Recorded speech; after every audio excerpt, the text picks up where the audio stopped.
Hi, this is Kim. Have you ever been irritated or provoked by anyone? When offenses come our way, what do? Well, today we're going to learn in the book of 1 Samuel chapter 1 about a lady. Her name is Hanna, and she has a couple very key factors that we can use in life to be more successful. So Hanna loved God with all her heart, but she was barren. In the Old Testament days, if you were barren, you had rivals, and she did. The women of the city had nothing better to do than gossip about poor Hanna, and they tried their best to provoke her and irritate her to wrath. But Hanna refused to retaliate. She did not fight back.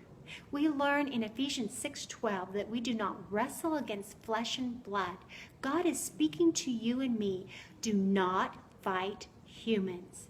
So Hanna went home and she began to pray even more earnestly. And when we're offended or offenses come our way, that should push us to seek God even more so. And that's exactly what Hanna did.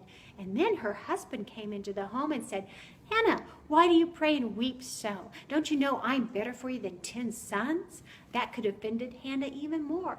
Here, she chose not to be offended by her husband's words, and she went to the temple and sought God. Even more loudly, she prayed fervent. Did you know fervent prayer of the righteous man or woman avails much? Then Eli, the high priest, was sitting outside the temple and heard Hannah's loud prayers.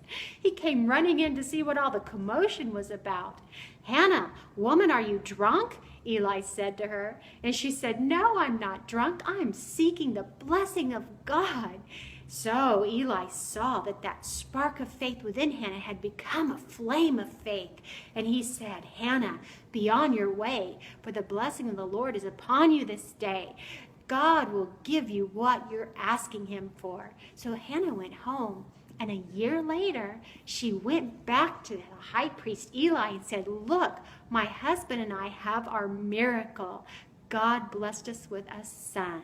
And they named him Samuel. So what we learned today from Hanna, number 1, do not be vindictive.